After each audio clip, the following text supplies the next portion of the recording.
Hello student, welcome to English class 7। আজ আমি তোমাদের রায় ও মার্টিন প্রশ্নবিচিত্রা বই থেকে ক্লাস 7 এর ইংলিশের একটি মডেল প্রশ্নের সমাধান করাবো। তোমরা এই মডেল প্রশ্নপত্রটি তোমাদের রায় ও মার্টিন প্রশ্নবিচিত্রা বইয়ের পেজ নাম্বার 62, 61 পেজে পেয়ে যাবে। দাগ নাম্বার 1 এই প্যাসেজটি তোমাদের বইয়ের দ্য রিডল এই গল্প থেকে নেওয়া হয়েছে। আশা করি তোমরা এই গল্পটির বাংলা মানে জানো।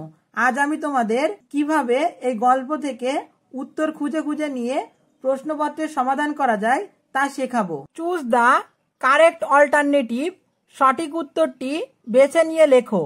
The king of kings refers to emperor Akbar, emperor Babar, emperor Ashoka, emperor Shahjahan.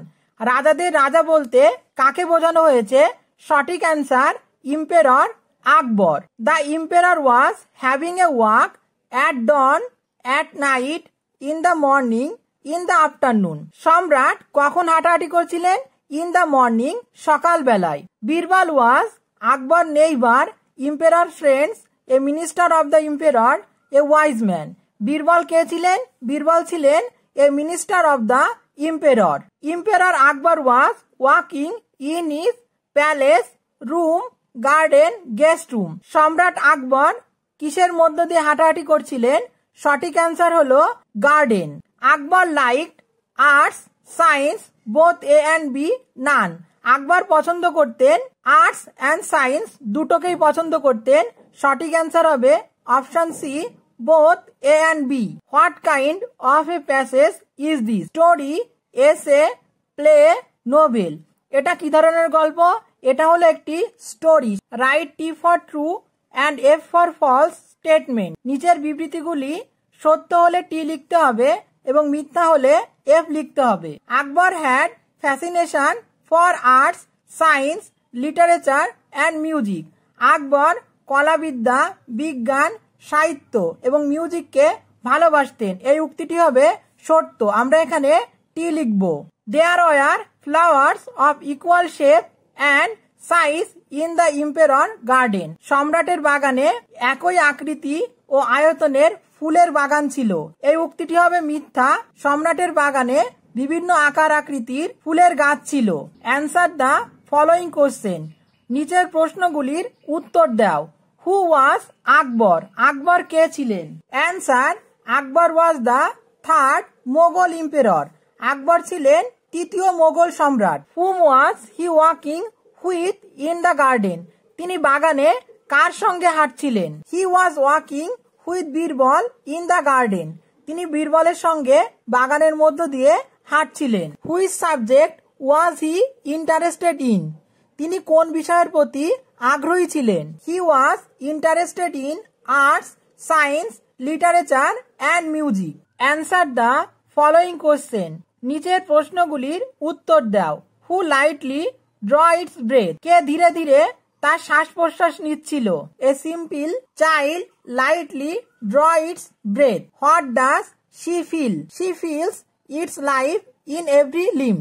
Grammar and vocabulary. Do as directed. নির্দেশ অনুযায়ী উত্তর দিতে বলেছে। Sheila has the dash long hair in the class. Use proper degree of adjective to fill in the blank. অর্থাৎ সঠিক degree বসিয়ে এই শূন্যস্থানটি পূরণ করতে হবে। দেখো এখানে দা রয়েছে, দার পরে সবসময় সুপারলেটিভ ডিগ্রি বসে। লং এর সুপারলেটিভ ফর্ম হলো longest. Shila has the longest hair in the class. He is dash MA but his brother is dash BA. Fill in the blank using appropriate article. অর্থাৎ সঠিক article বসিয়ে এই শূন্যস্থান পূরণ করতে হবে। উত্তর হবে he is an MA but his brother is a BA. Write the past form of meet. মিটের পাস্ট ফর্ম হলো MET.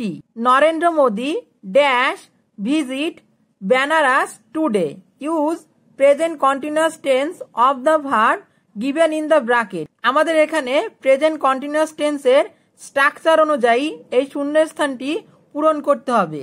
নরেন্দ্র মোদী একজন, তাই আমরা লিখব is visiting Banaras today. This book is dash. Use possessive pronoun to fill in the blank. Answer হবে this book is mine. I dash received had received your letter yesterday. Fill in the blank with correct alternative. অর্থাৎ সঠিক বিকল্পটি নিয়ে এই শূন্যস্থানটি পূরণ করতে হবে। দেখো এখানে yesterday রয়েছে, তার মানে এই টেন্সটি রয়েছে past tense-এ, তাই আমরা এখানে লিখব I received your letter yesterday. The shirt of dash yours is beautiful. Fill in the blank, use correct alternative. Answer হবে the shirt of yours is beautiful. He goes to school every day. Make it negative. এই affirmative সেন্টেন্সটিকে নেগেটিভে পরিণত করতে হবে। Answer হবে he does not go to school every day. আমাদের এই sentence থেকে pronoun এবং অ্যাডজেক্টিভকে চিহ্নিত করতে হবে এবং তার ধরন লিখতে হবে। এই সেন্টেন্সে হুইচ হলো রিলেটিভ প্রোনাউন, আবার এই হুইচই হলো interrogative adjective. Make abstract noun from the given words.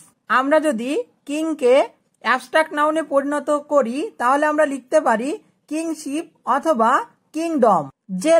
জেলাসকে আমরা অ্যাবস্ট্রাক্ট নাউনে পরিণত করে লিখতে পারি জেলাসি। দাগ number 5, match the following words with their meaning. অর্থাৎ মানে অনুযায়ী মিল করতে হবে। অ্যাপ্রিসিয়েট মানে প্রশংসা করা, আবার প্রেইজ মানেও প্রশংসা করা, তার মানে অ্যাপ্রিসিয়েটের সঙ্গে হবে প্রেইজ। রিডিল মানে ধাঁধা, আবার পাজেল মানেও ধাঁধা, তার মানে আমরা রিডিলের সঙ্গে পাজেলকে মিল করাবো। সামান মানে হলো ডেকে পাঠানো, আবার কল্ড ফর মানেও ডেকে পাঠানো, তার মানে আমরা সামানের সঙ্গে কল্ড ফরকে মিল করাবো। সেটেল মানে সমাধান করা, রিসলভ মানেও সমাধান করা, তার মানে আমরা সেটেলের সঙ্গে রিসলভকে মিল করাবো। রাইটিং স্কিল, দাগ নাম্বার 6, তোমাদেরকে বইমেলা সম্পর্কে একটি প্যারাগ্রাফ লিখতে হবে 60টি শব্দের মধ্যে। দাগ নাম্বার 6 এর উত্তর তোমরা নিজেরা লেখার চেষ্টা করবে। যদি তোমরা না পারো অবশ্যই কমেন্টে জানাবে, আমি চেষ্টা করব এই প্যারাগ্রাফটি তোমাদের লিখে দেওয়ার। আজ এ পর্যন্তই, দেখা হচ্ছে পরের ভিডিওতে। বাই।